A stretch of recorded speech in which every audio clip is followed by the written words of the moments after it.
Students, एक बार फिर से स्वागत है क्लास में। चलिए प्रश्नावली 3.3 का प्रश्न नंबर 3 का तीसरा प्रश्न इस प्रश्नावली में हल करेंगे हम, और इसे हमें प्रतिस्थापन विधि से हल करना है। तो प्रश्न है कि एक क्रिकेट टीम के कोच ने 7 बल्ले और 6 गेंदें 3800 रुपये में खरीदी। बाद में उसने 3 बल्ले और 5 गेंदें 1750 रुपये में खरीदी। प्रत्येक बल्ले और प्रत्येक गेंद का मूल्य ज्ञात कीजिए।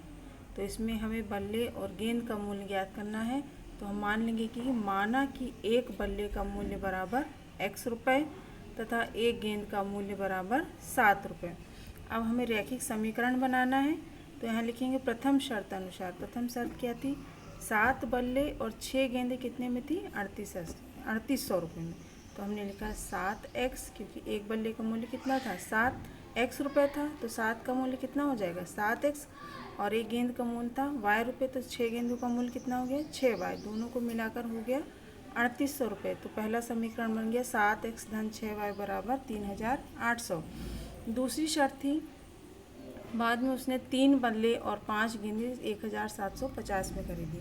तो दूसरा समीकरण बन गया 3x धन 5y बराबर 1750।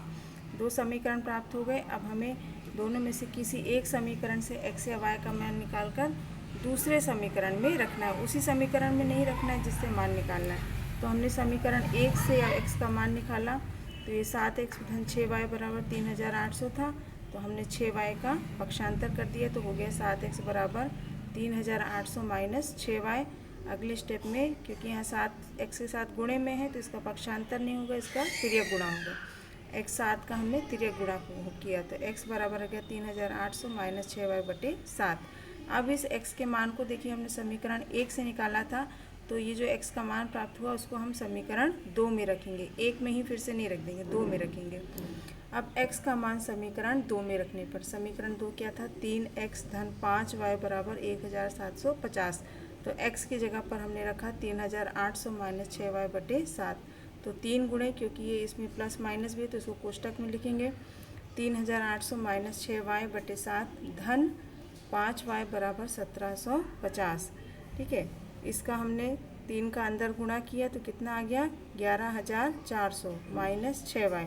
लघुत्तम लेने पर 7 ही आया था, तो इसके हर में कुछ नहीं था तो मान लिया 1। तो 7 पंचे 35y बराबर आ गया 1750।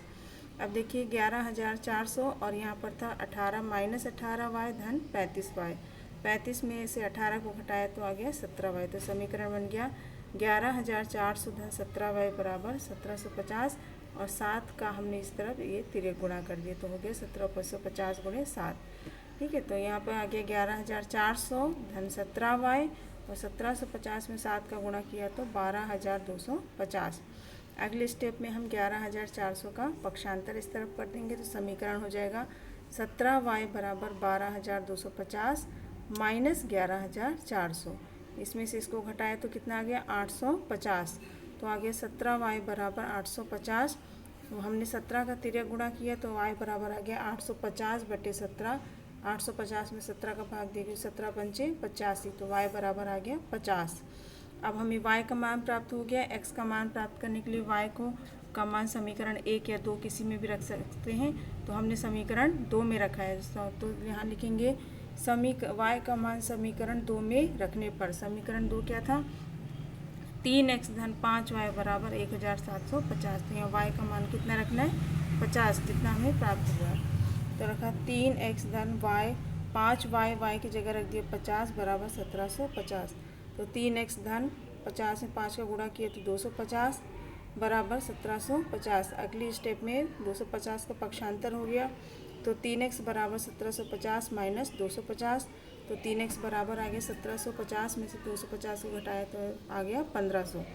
अगले स्टेप में 3 का हमने तिर्यक गुणा कर दिया, तो x बराबर आ गया 1500 बटे 3, और 3 का भाग दिया 1500 में तो आ गया 500। इस तरह हमारे पास एक बल्ले का मूल्य आ गया 500 और एक गेंद का मूल्य आ गया 50 रुपये। तो ये सवाल हमारा कंप्लीट हो गया। मिलते हैं अगली क्लास में। Thank you.